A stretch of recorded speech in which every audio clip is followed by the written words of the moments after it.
Hello friends, मैं देवेशु हमारे YouTube channel concept nursing classes में आपका बहुत बहुत स्वागत करता हूं।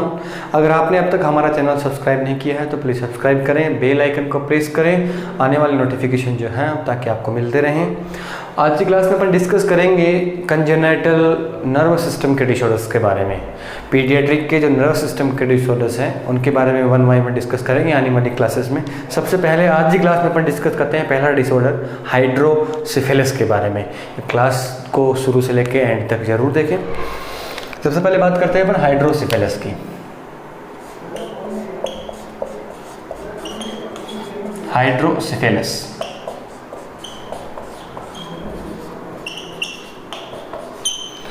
बात करें सबसे पहले हाइड्रोसिफिलिस के जनरल इंट्रोडक्शन या जनरल डेफिनेशन की कि हाइड्रोसिफिलिस क्या होता है। हाइड्रोसिफिलिस का मीन्स होता है कि एक्यूमुलेशन हो जाता है सीएसएफ का। सीएसएफ का एक्यूमुलेशन हेड में होने की वजह से हेड की साइज एनलार्ज हो जाती है, डायमीटर बढ़ जाता है और उस डिजीज कंडीशन को अपन बोलते हैं हाइड्रोसिफिलिस। यानी एक तरीके से अपन ये बोल सकते हैं कि enlargement of the head, enlargement of the head, due to accumulation of CSF।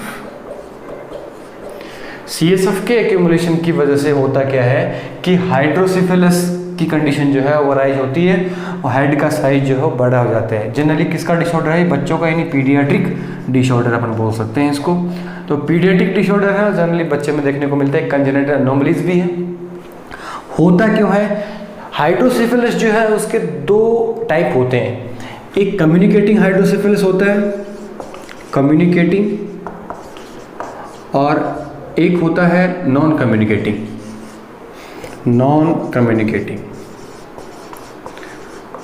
अब इन टाइप की बात करी जाए, टाइप के अंदर होता क्या है? दो प्रकार के टाइप में अपन डिस्कस कर रहे हैं, कम्युनिकेटिंग हाइड्रोसिफिलिस और नॉन कम्युनिकेटिंग हाइड्रोसिफिलिस। दोनों टाइप्स में होता है कि कम्युनिकेटिंग हाइड्रोसिफिलिस के अंदर सीएसएफ के प्रोडक्शन में या सीएसएफ के अब्जॉर्प्शन में डिफेक्ट आता है। बल्कि नॉन कम्युनिकेटिव में क्या होता है कि कम्युनिकेट ही नहीं कर पाता। सीएसएफ का कम्युनिकेशन का मीन्स सीएसएफ एक जगह से दूसरी जगह मूव ही नहीं कर पाता, यानी कहीं ना कहीं क्या आता है? ब्लॉकेज आता है। तो ब्लॉकेज की वजह से होने वाला हाइड्रोसिफिलिस नॉन कम्युनिकेटिंग हाइड्रोसिफिलिस होता है। और प्रोडक्शन या अब्जॉर्प्शन में नॉर्मलिटी आती है, उसको अपन कौन सा हाइड्रोसिफिलिस बोलते हैं? कम्युनिकेटिंग हाइड्रोसिफिलिस बोलते हैं। तो दो टाइप की हाइड्रोसिफिलिस है, फर्स्ट और सेकंड। इससे पहले अपने को ये पता होना चाहिए कि सीएसएफ जो है बनता कहाँ से, बनता कितना है, और रास्ता यानी वे या फ्लो क्या है कि कहाँ से होकर सीएसएफ जो है वो निकलता है।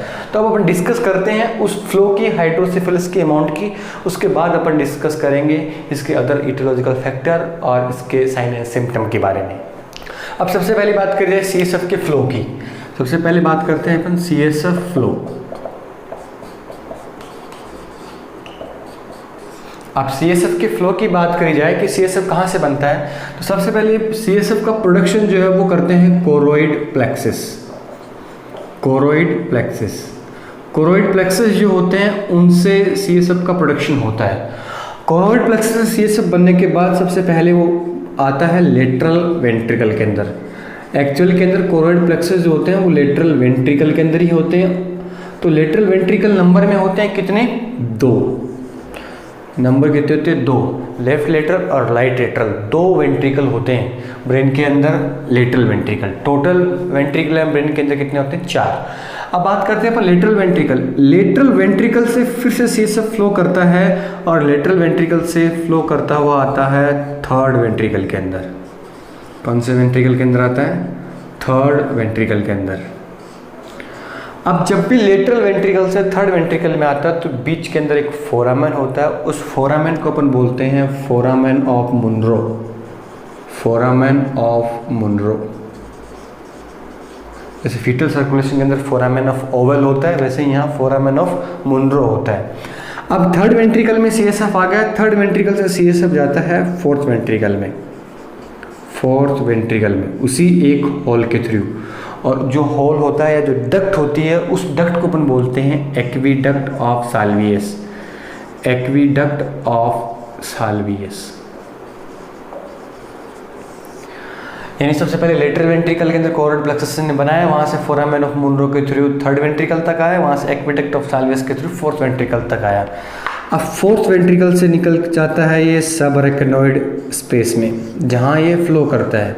कौन से स्पेस के अंदर? सब अरेक्नोइड स्पेस के अंदर। सब अरेक्नोइड स्पेस मीन्स ब्रेन की जो 3 लेयर हैं उसमें से बीच वाली जो लेयर है अरेक्नोइड मैटर, उसके जस्ट नीचे वाला जो सरफेस एरिया होता है उसके अंदर फ्लो करता है सारा का सारा CSF। तो सब अरेक्नोइड स्पेस में आता है। जब भी सब अरेक्नोइड स्पेस में आता है फोर्थ वेंट्रिकल से, तो जनरली 3 फोरामेन होते हैं, 3 ओपनिंग होती हैं इनके बीच में, यानी 3 ओपनिंग के थ्रू ही आता है। तो जो लेटरल वाली ओपनिंग है, दोनों बाहर वाली ओपनिंग, उनका अपन बोलते हैं foramen of लस्का। Foramen of लस्का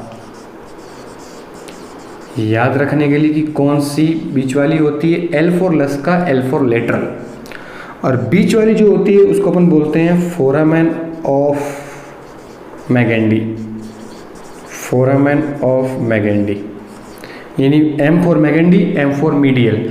3 opening है, 3 ओपनिंग के थ्रू सारा का सारा फ्लूइड कहाँ चला जाता है? सब अरेक्नोइड स्पेस में। सब अरेक्नोइड स्पेस में क्या होती हैं? विल्लाई होती हैं, और वो विल्लाई क्या करती हैं? उस फ्लूइड का अब्जॉर्प्शन करती हैं।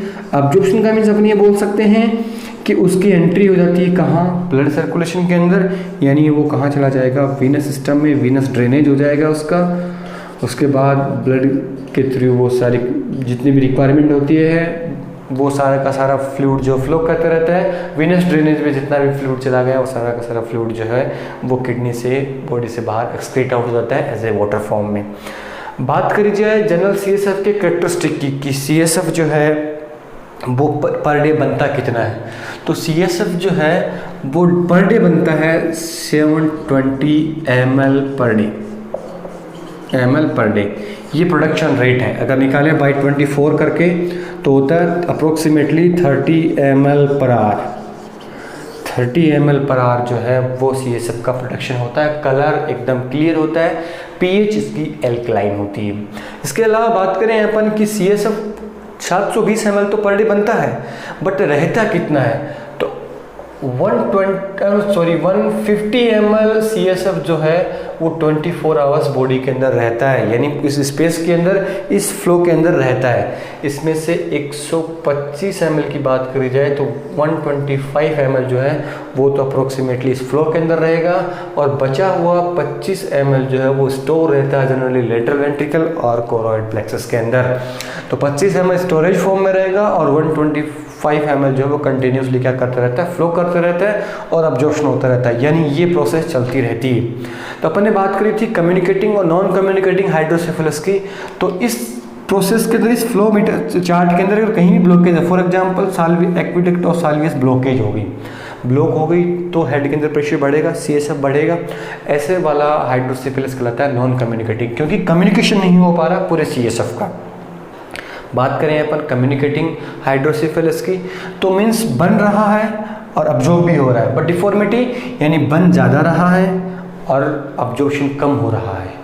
उस कंडीशन को अपन कौन सी कंडीशन बोलते हैं? Communicating hydrocephalus. तो ये 2 टाइप थे, और ये CSF का फ्लो था कि कौन कौन से वेंट्रिकल से वो फ्लो करता है, कितना ml पर डे बनता है, और कलर जो एकदम CSF का क्या होता है? एकदम से क्लियर होता है।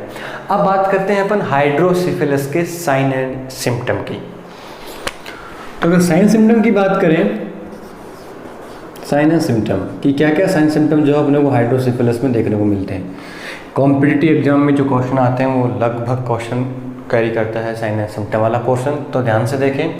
साइन एंड सिम्टम सबसे मेन साइन जो होता है इसके अंदर अपने को देखने को मिलता है bulging fontanelle. Bulging fontanelle,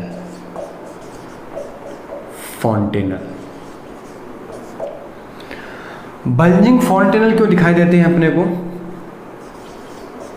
bulging fontanelle दिखाई देने के पीछे रीजन है कि बल्जिंग का मीन्स क्या होता है? उभरा हुआ फॉन्टेनल, एंटीरियर पोस्टीरियर फॉन्टेनल वो उभरे हुए, क्योंकि उसके ऊपर से क्या जाता है? CSF आ जाता है, हेड का साइज एनलार्ज हो जाता है, तो उभरे हुए फॉन्टेनल दिखाई देते हैं। और बल्जिंग फॉन्टेनल जो है वो सिर्फ और सिर्फ किसका साइन होता है? जनरली हाइड्रोसेफेलस में अपने को देखने को मिलता है। इसके अलावा साइन की बात करें तो दूसरा साइन होता है एक मेसवान साइन। मेसवान साइन क्लासिकल साइन है हाइड्रोसेफेलस का, मेसवान साइन। अब बात करें कि मेसवान साइन क्या होता है। मेसवान साइन ये होता है कि जब भी हाइड्रोसेफेलस की कंडीशन अराइज होती है तो जब भी अपन परकशन करते हैं यानी टेप करके देखते हैं क्रेनियल एरिया को, तो सूचर जो होते हैं वो जनरली वाइड होते हैं। उन सूचर्स की वाइड होने की वजह से अपन जब भी परकशन करके देखेंगे तो अपने को क्रैक्ड पोर्ट की आवाज़ आती है, टूटे हुए बर्तन जैसी आवाज़ आती है। और उस आवाज़ की वजह से जो साइन का नाम दिया गया है पर्टिकुलर, वो कौन सा साइन होता है, मेसवान साइन, यानी क्रैक्ड पोर्ट की आवाज़ आएगी जब भी अपन परकशन करेंगे हेड वाले एरिया के अंदर। तो ये एक दूसरा साइन क्लासिकल साइन होता है। मेसवान साइन वो सिर्फ किस में देखने को मिलता है, अपने को हाइड्रोसेफेलस के अंदर देखने को मिलता है। इसके अलावा बात करें अपन, हेड का साइज तो एनलार्ज होगा ही होगा। इसके अलावा बात करें, हेडेक देखने को मिलता है, और हेडेक की वजह से नोजिया वोमिटिंग जो है वो कॉमन साइन है जो अपने को यहाँ देखने को मिलते हैं। हाइड्रोसेफेलस में कई केसेस में ऐसा भी कि प्रोजेक्टाइल वोमिटिंग भी अपने को देखने को मिलती है। हाँ, प्रोजेक्टाइल वोमिटिंग जो है उसके कारण जीआईटी के डिसऑर्डर भी हो सकते हैं, बल्कि हाइड्रोसेफेलस में भी अपने को जनरली प्रोजेक्टाइल वोमिटिंग जो है वो देखने को मिलती है। इसके अलावा बात करें, क्राई करता है बच्चा जब भी पेन होता है तो, और जो क्राई करता है उसका टाइप जो होता है वो हाई पिच होता है, टोन ज़्यादा होती है, और श्रिल क्राई होता है। Shrill cry, high pitch shrill cry का मीन्स बात करें तो शार्प क्राई होता है, बहुत ही तीखेपन से वो चिल्लाता है बच्चा। तो हाई पिच श्रिल क्राई अपने को देखने को मिलता है किस केस के अंदर, हाइड्रोसेफेलस वाले केस के अंदर। इसके अलावा साइन सिम्टम की बात करी जाए तो स्कैल्प की जो वेन है वो अपने को कैसी दिखाई देती हैं, डायलेटेड दिखाई देती है, यानी डायलेटेड स्कैल्प वेन दिखाई देती है किस केस के अंदर, हाइड्रोसेफेलस के केस के अंदर। तो ये कॉमन साइन सिम्टम थे जो जनरली अपने को देखने को मिलते हैं। इसके अलावा बात करें अदर साइन सिम्टम की तो सनकीन आइज होती हैं, सनकीन आइज अपने को देखने को मिलती हैं, अंदर की तरफ आंखें चली जाती हैं क्योंकि बाहर की तरफ क्या चला जाता है, हेड का सरकमफेरेंस है वो बढ़ जाता है, सनकीन आइज अपने को देखने को मिलती है। तो ये इंपॉर्टेंट साइन थे किसके, हाइड्रोसेफेलस के। इसके अलावा कुछ इंपॉर्टेंट साइंस की और बात करें तो एक ट्रायड देखने को मिलता है अपने को इस कंडीशन के अंदर, जिसको अपन बोलते हैं Cushing triad. Cushing triad, Cushing triad का मीन्स क्या है, ट्रायड मीन्स कितने साइन सिम्टम एक साथ देखने को मिलेंगे, 3 साइन सिम्टम। याद रखने के लिए याद रख लेना SBI। SBI मीन्स क्या है, यानी increase systolic blood pressure. Systolic blood pressure क्या होगा, बढ़ा हुआ दिखाई देगा। इसके अलावा B रिप्रेजेंट करता है ब्रेडिकार्डिया को, और I रिप्रेजेंट करता है इम्पेयर्ड रेस्पिरेशन को। तो कुशिंग ट्रायड भी किसका क्लासिकल साइन है, हाइड्रोसेफेलस का। 3 इंपॉर्टेंट साइन याद रखना, बल्जिंग फाउंटेन किस में दिखाई देता है, मेसवान किसका साइन है, और कुशिंग ट्रायड किसके अंदर देखने को मिलता है। कुशिंग ट्रायड के अंदर भी क्वेश्चन आ सकता है कि 4 ऑप्शन देखने को मिले, ऐसा पूछ लिया जाए कि फॉलोइंग में से कौन सा पार्ट या कौन सा साइन कुशिंग ट्रायड के अंदर इन्वॉल्व नहीं है। 3 ये दिए हुए मिलेंगे, 3 के अलावा कोई चौथा और हो सकता है। तो अपने को ध्यान में रखना है कुशिंग ट्रायड होता किस में और इसके अंदर कौन कौन से साइन जो है वो आते हैं। तो ये क्या थे, सारे के सारे साइन सिम्टम थे किसके, हाइड्रोसेफेलस के। अब बात करते हैं अपन हाइड्रोसेफेलस के डायग्नोस्टिक फीचर कि अपन डायग्नोज कैसे करेंगे, डायग्नोसिस कैसे होगा। तो डायग्नोसिस जैसे भी करना होता है अपने को, CT स्कैन करवानी होती है, इसके अलावा MRI एक्सरे करवाना होता है, इसके अलावा अपन ICP का मेजरमेंट, इंट्राक्रेनियल प्रेशर जो होता है उसका मेजरमेंट कर सकते हैं। तो इस केस में अपने को ICP जो है वो भी क्या होता है, बढ़ा हुआ दिखाई देता है। इसके अलावा अगर अपन बात करें डायग्नोस्टिक फीचर की तो हेड सर्कमफेरेंस से भी अपन आइडिया लगा सकते हैं बाहर से फिजिकल एग्जामिनेशन के थ्रू भी कि पेशेंट है या बच्चा जो है वो किससे सफ़र कर रहा है, हाइड्रोसेफेलस से। यानी साइन सिम्टम के बेसिस के ऊपर या बच्चे का हेड सर्कमफेरेंस है वो देख के क्लियर पता लगाना था अपने को। CT स्कैन, MRI या ICP का मेजरमेंट जो है वो अपने को देखना है, उसके थ्रू अपने को पता लग सकता है कि पेशेंट जो है या बच्चा जो है वो हाइड्रोसेफेलस से सफ़र कर रहा है कि नहीं। तो ये क्या थे इसके डायग्नोस्टिक क्राइटेरिया थे जिसके बेसिस पे अपन इस बीमारी का पता लगा सकते हैं। अब लास्ट में अपन बात करते हैं इसके मैनेजमेंट की।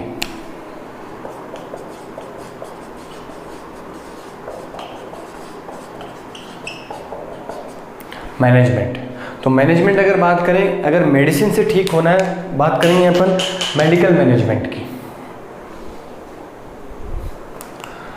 मैनेजमेंट के अंदर बात करें सबसे पहले अगर मेडिसिन से अपन ट्रीट कर सकते हैं तो बात करेंगे अपन मेडिकल मैनेजमेंट की।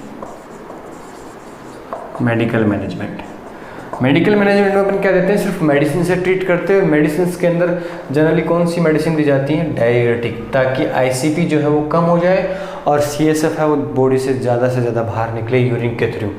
तो इसके अंदर जो ड्रग ऑफ चॉइस होती है आईसीपी के अंदर वो हमेशा और हमेशा मेनिटोल होती है।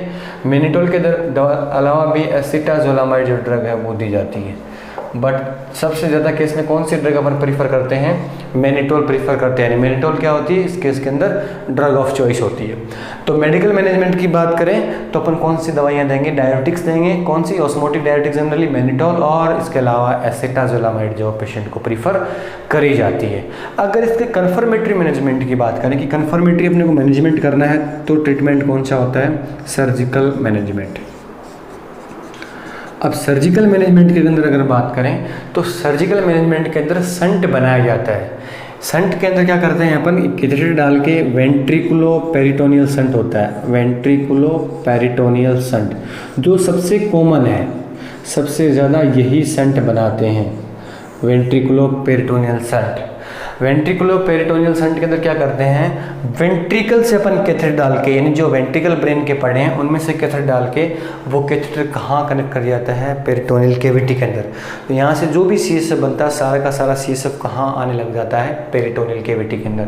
तो वेंट्रिकुलो पेरिटोनियल संट जो है वो सबसे मोस्ट कॉमन संट जो है वो बनाया जाता है किस केस के अंदर, हाइड्रोसिफिलस केस के अंदर। इसके अलावा अगर संटिंग की बात करें, वेंट्रिकुलो पेरिटोनियल संट के अलावा यानी वेंट्रिकल जो हैं उनको तो कनेक्ट करेंगे, उनको अपन आर्टरी से भी कर सकते हैं, यूरिथ्रा से भी कर दिया जाता है। तो वेंट्रिकुलो आर्टेरियल संट या वेंट्रिकुलो यूरिथ्रल संट या वेंट्रिकुलो प्लूरल संट भी अपने को देखने को मिल सकता है। बट सबसे मोस्ट कॉमन जो बनाया जाता है वो कौन सा संट होता है, वेंट्रिकुलो पेरिटोनियल संट। इसके अलावा अगर सर्जरी की बात करें तो दूसरी सर्जरी होती है कोरोइड प्लेक्सेक्टमी। कोरोइड प्लेक्सेक्टमी इसके अंदर करते क्या है, यानी कोरोइड प्लेक्सस, एक्टमी का मीन्स क्या होता है, रिमूवल। कोरोइड प्लेक्सस जो है उनकी कुछ अमाउंट को अपन कट करके बॉडी से बाहर निकाल देते हैं ताकि प्रोडक्शन ही नहीं होगा। प्रोडक्शन नहीं होगा तो प्रेशर जो है वो जनरली नहीं बढ़ता है। और अगर नॉन कम्युनिकेटिंग है, कहीं ऑब्स्ट्रक्शन हुआ है तो जो ऑब्स्ट्रक्शन को भी करने वाले अगर फॉर एग्जांपल ट्यूमर है तो उस ट्यूमर को ही क्या कर दिया जाता है, रिमूव कर दिया जाता है ताकि ऑब्स्ट्रक्शन जो है ना हो, प्रॉपर फ्लो सीएसएफ का होता रहे। तो या तो कोरोइड प्लेक्सेक्टमी करी जाती है या ट्यूमर का रिमूवल किया जाता है। अगर ट्रीटमेंट नहीं है तो अपने को वेंट्रिकुलो पेरिटोनियल स्टंट जो है वो ही डाल के रखा जाता है ताकि पेशेंट जो है वो सर्वाइव कर सके और आईसीपी जो है वो बढ़े ना। तो ये क्या था इसका मैनेजमेंट। अब लास्ट में अपन बात करते हैं नर्सिंग की कुछ रिस्पॉन्सिबिलिटी की, एक तरीके से नर्सिंग मैनेजमेंट की। ये नर्स क्या करेगी, सबसे पहले क्वेश्चन आता है कि आईसीपी बढ़ा हुआ है तो नर्स की रिस्पॉन्सिबिलिटी जो होती है पोजीशन के रिगार्डिंग पूछते हैं कि पोजीशन कौन सी देते हैं।